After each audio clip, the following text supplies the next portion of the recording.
మహాదేవుడును మన రక్షకుడు అయిన యేసుక్రీస్తు ప్రభుల వారి అతి శ్రేష్టమైన ఉన్నతమైన నామంలో ఉదయకాలం అన్నా అనే చక్కని కార్యక్రమాన్ని చూస్తున్న మీ అందరికీ నిండు హృదయంతో వందనాలండి.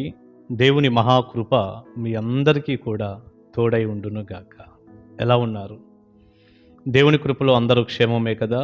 సంతోషంగా ఉండండి. నమ్మదగిన దేవుడు మీకు తోడుగా ఉండునుగాక. పరిశుద్ధ గ్రంథంలో నుంచి ఒక చక్కని మాట ఇలా మనం చదువుకుందాం.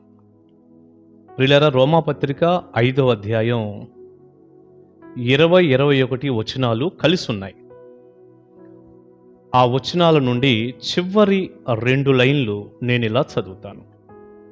పాపం ఎక్కడ విస్తరించెనో అక్కడ కృప అపరిమితముగా విస్తరించెను. పాపము ఎక్కడ విస్తరించెనో అక్కడ కృప అపరిమితముగా విస్తరించెను.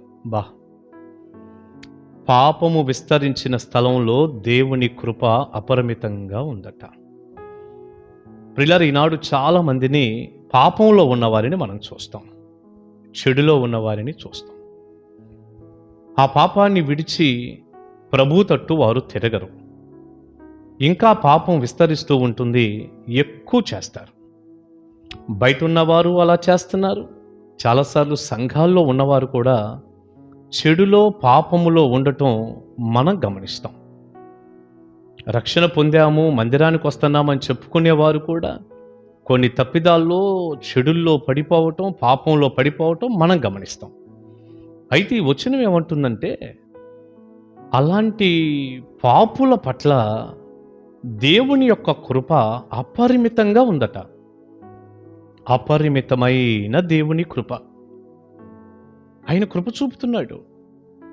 మనకంటే ఎక్కువగా ఆయన కృప చూపే దేవుడై ఉన్నాడు. వారి పట్ల కృప చూపుతున్నాడు.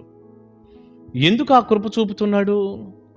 ఈ రోజున కృప అనంగలోనే మనకు గుర్తొచ్చేది ఏంటంటే, ఇల్లు కట్టుకోవటం, కారు కొనుక్కోవటం, పెళ్లి చేసుకోవటం, బిడ్డలను కంటం, ఏదో ఆశీర్వాదాలు, దేవుని కృప అంటాం. మంచిదే, అవన్నీ దేవుని కృపే. దేవుని కృపను బట్టే మనం అలా ఉంటాం. కానీ వీటికి మించినటువంటి దేవుని కృప ఉంది. అది వెలకట్టలేము, దాన్ని అంచనా వేయలేము. అంత అద్భుతమైన దేవుని కృప.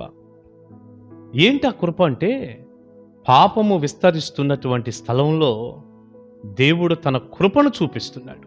ఎందుకు చూపిస్తున్నాడు ఆ కృప? ఎందుకు ఆయన దయా కనికరము, ఈ కృపలన్నీ ఎందుకయ్యంటే, ఆ పాపం నుండి విడిపించబడాలని, ఆ చెడు నుండి బయటికి రావాలని. పాపంలోనే ఉండి ఒక ఆత్మ చనిపోతే నరకానికి వెళ్ళిపోతుంది కదా. పాపంలో ఉండి చనిపోయినటువంటి వ్యక్తులు నరకానికి వెళ్తారు కదా. అందుకని అక్కడి నుండి రావాలి, నా తట్టు తిరగాలి, చెడు మానాలి అని లోపల ఉండి చెడులో ఉన్నవారికైనా, బయటుండి యేసయ్యని నమ్మకుండా చెడులో ఉన్నవారికైనా ఆయన అపరిమితమైన కృప చూపిస్తున్నాడు. దేవుడు మంచి దేవుడు, ఆయన కృపామయుడు. పాపుల పట్ల ఆయన కృప, ఆయన ప్రేమ వర్ణనాతీతం. కనుక ఈ వర్తమానం వింటున్నటువంటి ప్రియ దేవుని బిడ్డ, నువ్వెవరివైనా సరే, నీ జీవితంలో నువ్వేదైనా ఒక చెడులో, ఒక పాపంలో, ఒక పొరపాటులో ఉన్నట్లయితే దేవుడు నీ పట్ల కృప చూపుతున్నాడు అని నువ్వు మర్చిపోవద్దు. నువ్వు చెడులో, పాపములో ఉన్నటువంటి వ్యక్తివైతే దేవుడు నీకు అపరిమితమైన కృపను చూపిస్తున్నాడు. అలాగైతే ఈ మాట నీకు బహు సంతోషాన్ని కలిగిస్తున్నట్టుంది కదూ. దేని కొరకు? అయ్యో, దేవుడు నా కృప చూపుతున్నాడు, ఇంత చెడులో ఉన్నా నేను బయటకు వచ్చేద్దాం అనే ఆనందం నీకు కలిగిందనుకో, చాలా మంచి ఆనందం అది. అలా కాకుండా, అమ్మయ్యా, ఒక మంచి మాట నేను వింటున్నాను, నేను చెడులో ఉంటే దేవుని కృప అపరిమితంగా ఉందన్నమాట అని ఎక్కువ చెడు చేయటానికి, ఇంకా పాపంలో కొనసాగటానికి నువ్వు సంతోషిస్తున్నావేమో. అలా కానే కాదు ఈ మాటకు అర్థం. మనం రోమాపత్రిక 5వ అధ్యాయం ఆ చివరి 2 లైన్లో ఆ మాట చెప్పిన దైవజనుడే 6వ అధ్యాయం 1వ వచనంలో ఈ మాట చెప్పాడు. 1-2 వచనాల్లో, అలాగైనా ఏమందుము, కృప విస్తరింపవలనని పాపమందు నిలిచి ఉందుమా. చూశాడు ఎలా చెప్పాడు? కృప విస్తరించాలని పాపంలో ఉంటామా? చూడు, నేను పాపంలో ఉన్నాను గనక కృప ఎంత ఎక్కువగా ఉందో కృపా శామ్యూల్ అయ్య గారు చెప్పారు అంటూ, పాపములో ఇంకా కొనసాగుతావా? పాపంలోనే నిలిచి ఉంటామా కృప కలగాలని అంటున్నాడు. వెంటనే అన్నాడు, అట్లనరాదు. ఇలా కృపను ఆధారం చేసుకొని పాపం చేస్తావేమో, అబ్బే అలా కుదరదు, అట్లనరాదు. పాపము విషయమై చనిపోయిన మనము ఇక మీదట ఎలాగు దానిలో జీవింతుము?